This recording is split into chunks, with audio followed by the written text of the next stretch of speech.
You're watching Open Agenda. Here's our host, Joe White. Welcome to Open Agenda. I'm your host, Joe White. In the studio with us now is Dr. Joe Venosa from Salisbury. Thank you. Thank you, sir. Mr. Michael Goldberg from Delmar. Thank you for being here. Howdy, howdy. So we're going to bring in Molly Hilligoss, and she's the president and CEO of Habitat for Humanity for Wicomico County. And I also want to bring in Michael Langford from Salisbury, who spends a lot of time at this city council meetings talking about housing. He's a property manager himself. We saw at the county council meeting Tuesday the deferral of property tax credits for Habitat. And we've heard the changes coming for Housing First for Salisbury.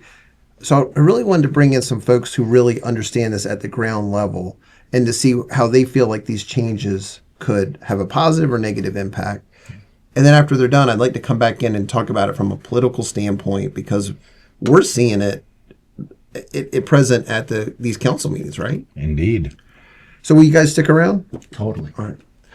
So when we come back, we're going to bring on President and CEO of Wicomico County Habitat for Humanity, Molly Hilligoss, and Michael Langford, Property Manager in Salisbury. So stay with us. We'll be right back.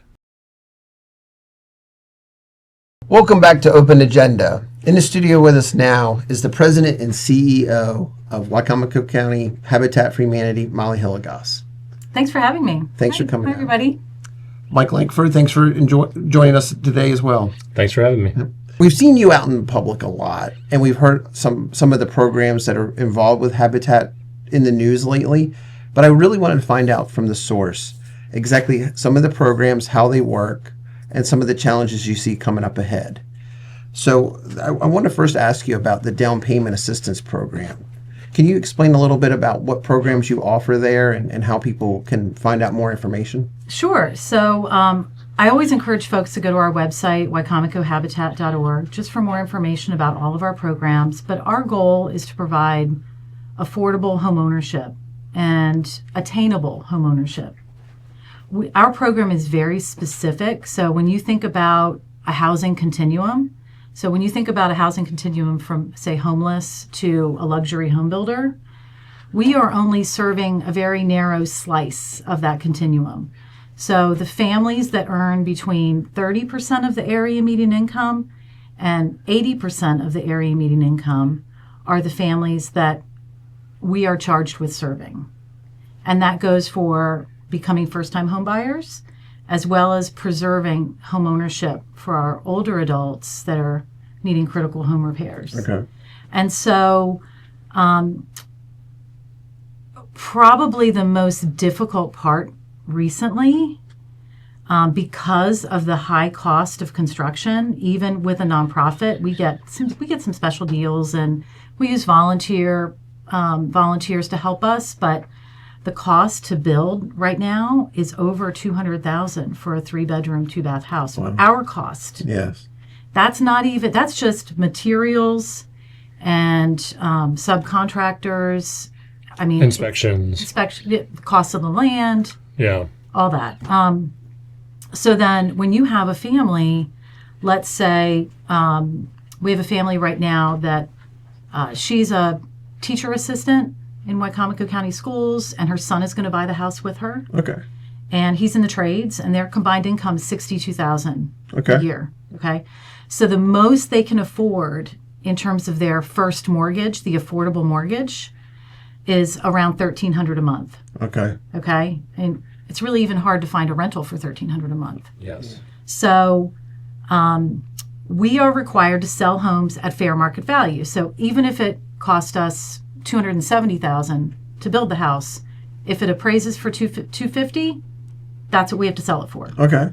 So a family that earns $62,000 with current interest rates, the market at around 6.5%, let's say, they can only afford a principal and interest payment of $950 a month, plus the taxes and insurance to get to that $1,300, right? Yeah, and that's not going to buy you a So $250,000 all house. they can get, if we sell it for $250,000, the loan they can get is for $150,000. So then we have a gap of $100,000 that we have to figure out how are we going to provide home ownership for that family, right? Yeah.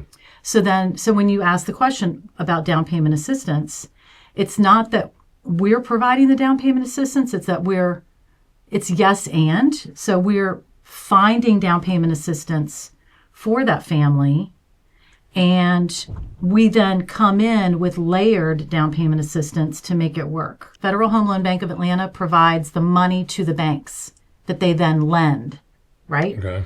So they are required to provide special programs for first-time home buyers, especially for folks that are educators, firefighters, police officers. So they'll provide up to $20,000 in down payment assistance if the home buyer is buying through Habitat. Okay. Which is great. Is that money they have to pay back, or is that just? It is a forgivable. Okay. It's a forgivable 5-year. So they loan. continue to make their payments and stay in the house? As long as they own the home and they stay in the home for 5 years, poof, that down payment assistance disappears, which is great.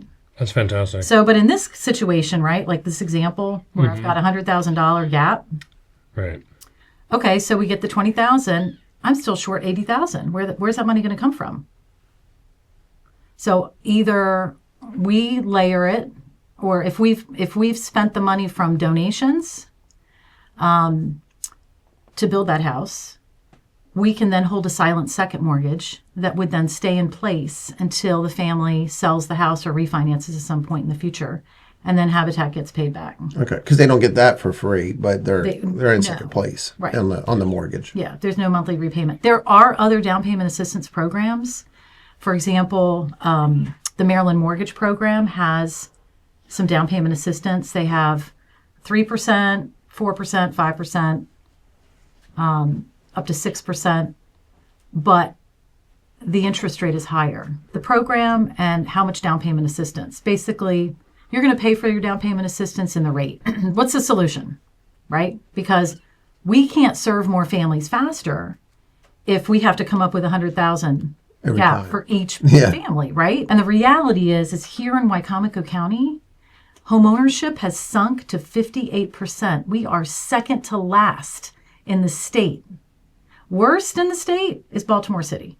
Oh, wow. Wicomico County, 58% of all the homes are owner-occupied. 10 years ago, we were 6 points higher. And like you mentioned before, cost of a rental is actually even higher than the $1,300 that these folks would qualify for. For sure, yeah. So if they continue to rent, they're never going to be in a position to be able to. If we could get the rate down, right? So instead of 6.5%, if we could get down to 4.5% with permanent rate buydowns, if there were banks out there or CDFIs, Community Development Finance Institutions, that are also nonprofits that would lend money for home ownership, first-time home buyers at 4.5%, and then wait for it. Instead of a 30-year fixed, how about a 40-year fixed?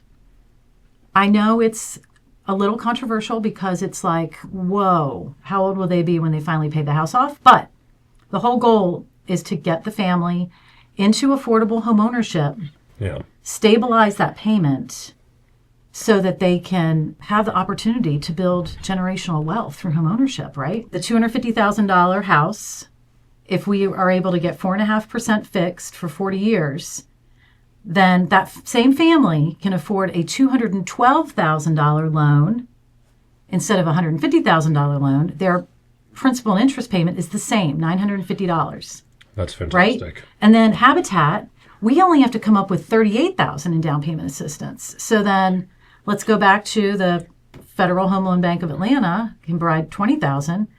Now I only have to come up with $18,000 versus $80,000. That is how we can address the affordable, attainable homeownership at scale.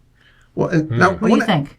Well, listen, anytime you have an opportunity to get someone who is no longer paying rent into to owning an asset, I'm a big believer that does help the community. For those out there who wish to rent, that's a choice that if they want to do it that way, I very much support them.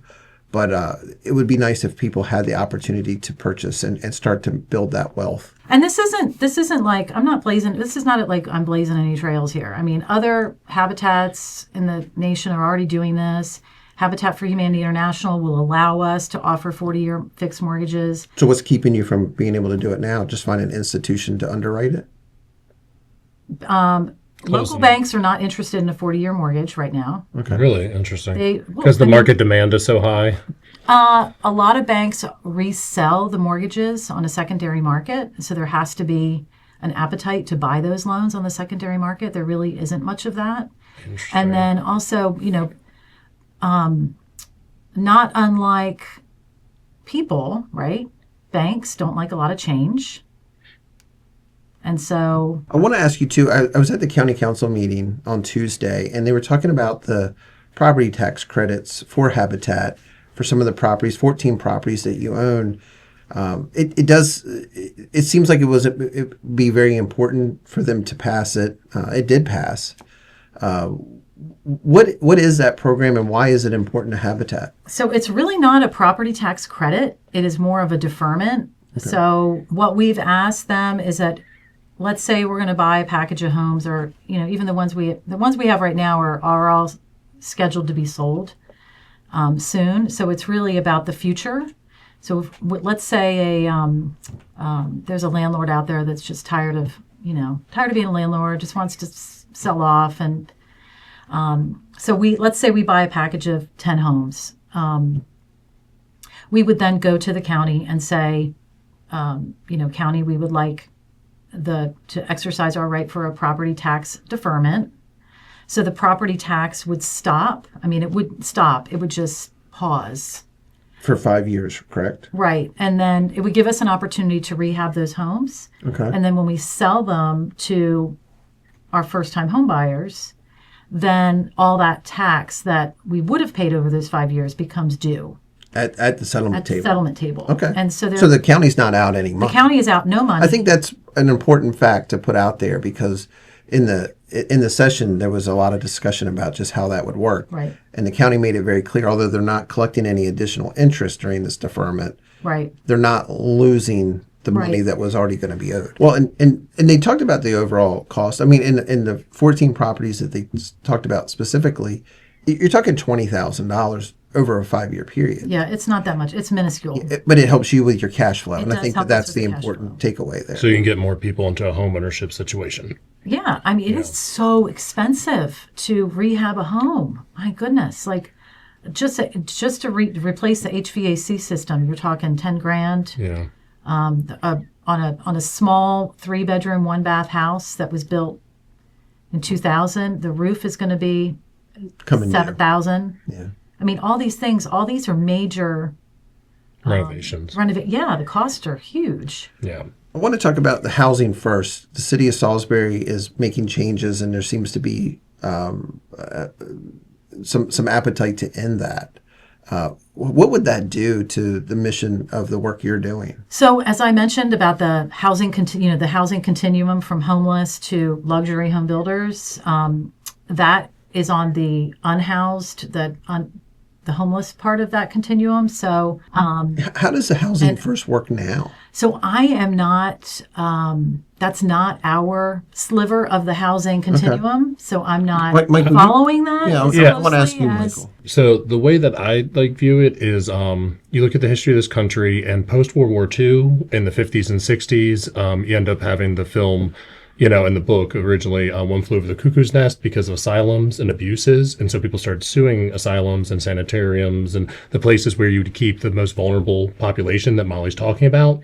And so these people no longer had long-term care facilities that were accessible, because nursing homes cost money.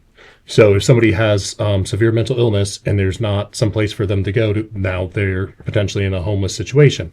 So the Housing First program, as I understand it, most charitably, is that the intention has been to keep people who otherwise would be constantly seeking services, constantly encountering first responders and having a cost to us collectively. Now they're in a housing situation where they're stable, and that the city is, I guess, paying their rent essentially to. Well, my understanding was that it was based off of their income and different qualifications. Similar to what Molly was talking about, it's a sliding scale. It could be 30% of their income if they're at this level, 50% of their income, but they can graduate out of it. So I think the my understanding of the shift that they want to make is going from a long-term to a short-term or transitional care model. So instead of keeping one person who maybe can't is on disability for mental health, and they maybe cannot hold a job full time and pay market rent, that person, instead of them having an option to be one place for 8 years, we're looking at trying to every 2 years transition, say, a single mom with kids who had a back surgery through a work injury, got workers' comp, but that's not enough to pay rent because that's only a percentage of your income. Now you're facing homelessness. We can, in 2 years, help that person get through that medical issue, which is reasonable, and get them back onto their feet. Well, I want to ask you, Molly, what do you think is the future of Habitat? What are the challenges that you expect to face? When we're sitting here 3 or 5 years from now, what do you think we'll be talking about? Gosh, I mean, so our vision is to build more families faster, like our local affiliate strategic vision. How do we serve more families faster in both home ownership and home preservation? So right now we have 4 different programs, basically, to fund critical home repairs. And so one is a poverty plumbing grant. So that's very exciting for us. We are one of 5 agencies in the state that was able to receive that award. And it just made the news, right? It just made the news, right. So $300,000 over 2 years it sounds like a lot of money, and it is, but these folks that are coming to us, like they're having a failing septic or they need to do drain feeds. Not small ticket items. Right. So our goal is to continue to serve a minimum of 30 families a year with critical home repairs. And then I'd like to see us be selling at least 15 homes a year. Wow. Yeah, if we can get the permanent rate buy downs, the 40-year amortization, and layered down payment assistance, that those 3 things are going to really set a trajectory of, again, serving more families faster. We also are the recipient of $400,000 for rental assistance. Okay. And so that is through the communities. That's a community schools rental and utility assistance program through Department of Housing and Community Development. And we are going to run through that very quickly. But what will you use that for? It'll be for rental and utility assistance for families that have children in what are considered community schools in Wicomico County. And how long do you expect that grant to last you? Is it through this winter season, or is it for a whole year?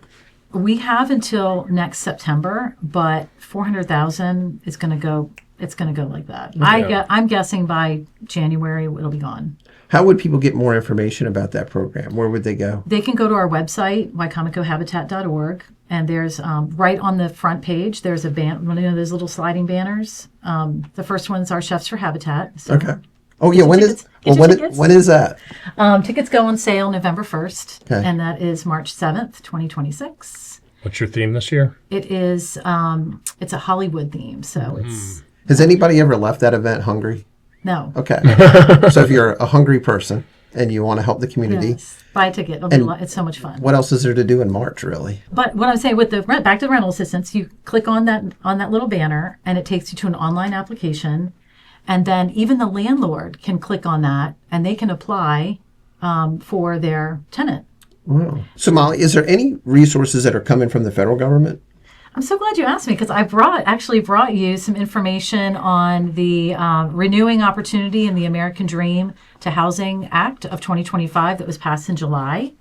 And there's like all of this funding that could be available to address housing issues. I will be sending this out to our elected officials so that at the county and city, if there are grant opportunities to address housing, so they're aware of that. This is an opportunity for local governments to apply for grants from the federal government that could be used in our community. Absolutely. Okay. Yes. And what I've noticed in the past is that there haven't been, hasn't been applications made.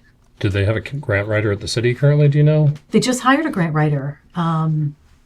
She reached out a couple days ago to me. Okay. Okay, excellent. Because we have a city grant right now for home rehab.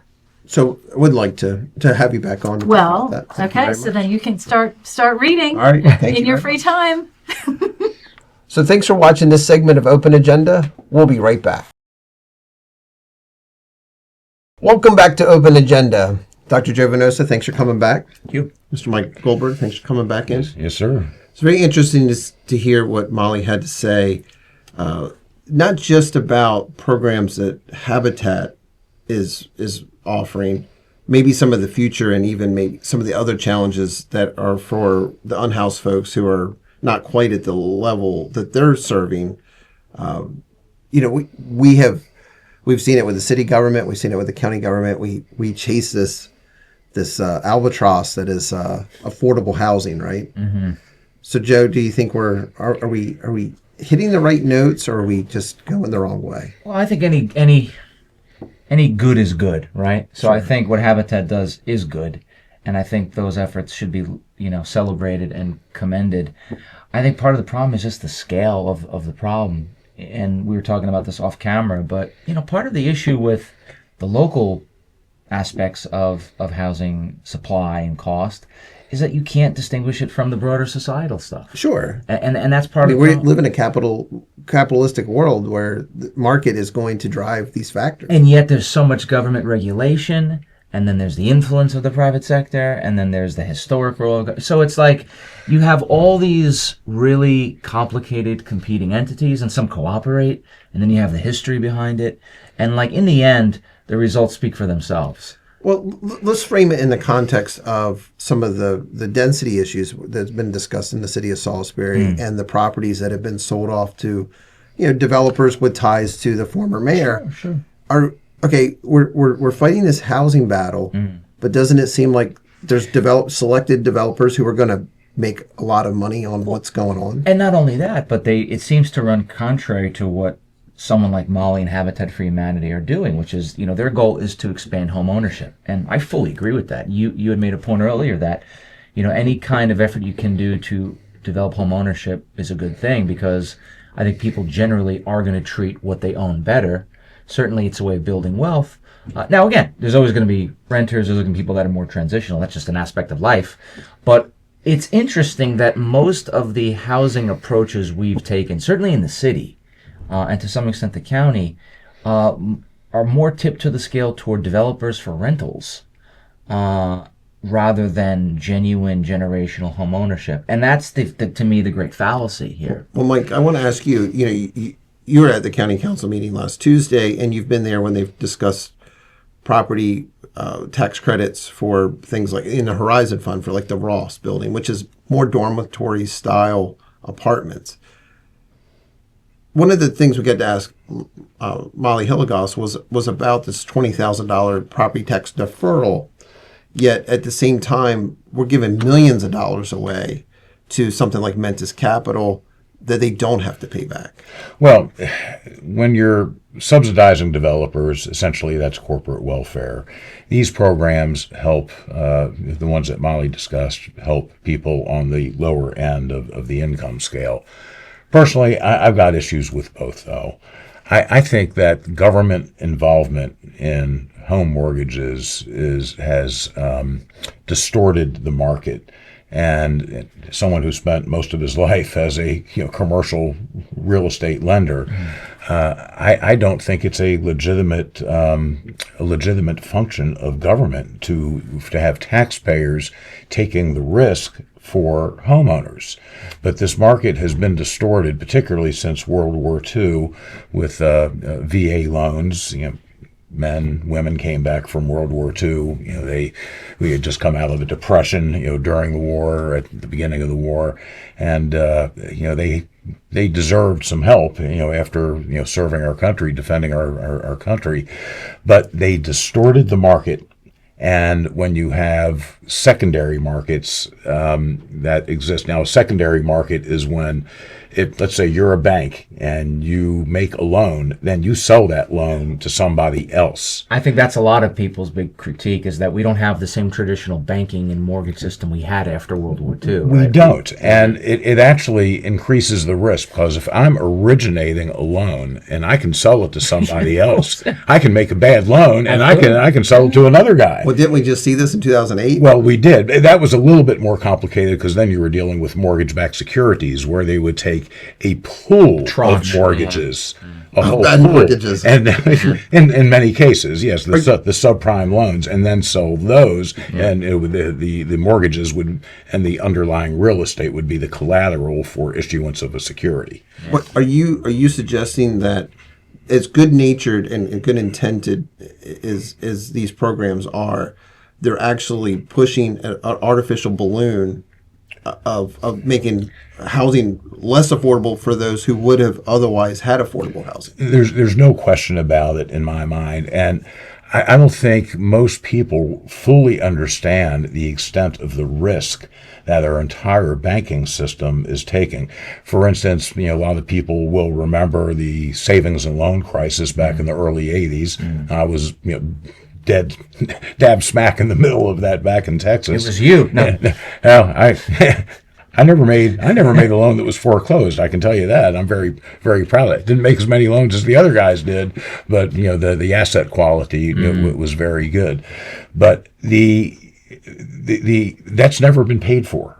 We are still paying for that, and we'll be paying for that, and our children and grandchildren will be paying for that. Again, it gets back to a loan originator selling that loan or that pool of loans on the secondary market, and the asset quality is poor, and you wind up in foreclosure. And that's the thing too, that this discussion of housing, it's to some extent it's the same in the problem, but when we talk about the developer subsidies, what's crazy about that whole scenario is that doesn't even have anything to do with even the possibility of home ownership. It's often it's for rentals. Yeah, so you're not even getting to that point, right? Well, that's exactly what I want to ask you. Yeah. I want to ask you, from a political standpoint, why does it seem like our current county executive, our former mayor of Salisbury, why are they so quick to align with these developer subsidies? And then you're looking at like candidates like Megan Alton, who's thrown her hat in the ring for county council. Why are they so quick to do this? Why is this able to be such a political football to their advantage? Well, I mean, I think you got to follow the money. That's one thing. I think some of those candidates and currently elected officials, they have campaign finance reports that answer some of that. I think also part of it, to be honest, from my perspective, is just there's a lack of originality too. People look at the grants and the grant block system as a lifeline, which it often is. But what that also does is it puts people in a very subservient role, so that you find yourself, giving this kind of almost imperial authority to a group of developers who often don't actually do anything on the back end. Because look, I come from a family of construction folks. Like, they'll tell you right away, builders make their money and developers on the front end, right? That's what they do. And then they're going to do what they're going to do, as we talked about in a recent episode with Trish Melvin about all the development that's happening in Fruitland without the subsidy programs. So you're going to have building, and theoretically, if you believe in market forces, there's going to be a need for it, and there will be an equilibrium. I don't necessarily agree with that, but let's say that's true. We're doing, to Mike's point, we're really tipping the scales, and we're not even getting home ownership at the back end. We're getting, at best, luxury rentals for some, and we're getting other facilities that are unattainable for others. We've been following these programs for years, right? More than a decade. Okay, so what's the result? We haven't solved, we haven't really made a dent in any of our affordability issues. In fact, It's gotten worse. it's gotten worse, even though we technically, according to certain people that follow the former mayor and a few other people's policies, they say, well, we built all these units. Okay, well, go ask anybody living in Wycomico County in the city of Salisbury. Are things more affordable? Are those programs more affordable? Are people's rates for water and sewer that they have to pay, have they gotten more affordable despite all of these promises we were sold? And everybody knows the answer to that question. Yeah.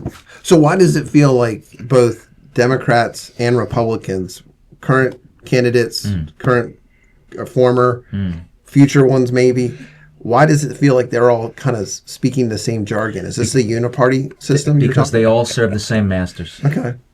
That's my view. Well, thank you, gentlemen. I appreciate your insight. Sure thing. Thanks for watching this episode of Open Agenda. We'll be back later this week with another new episode.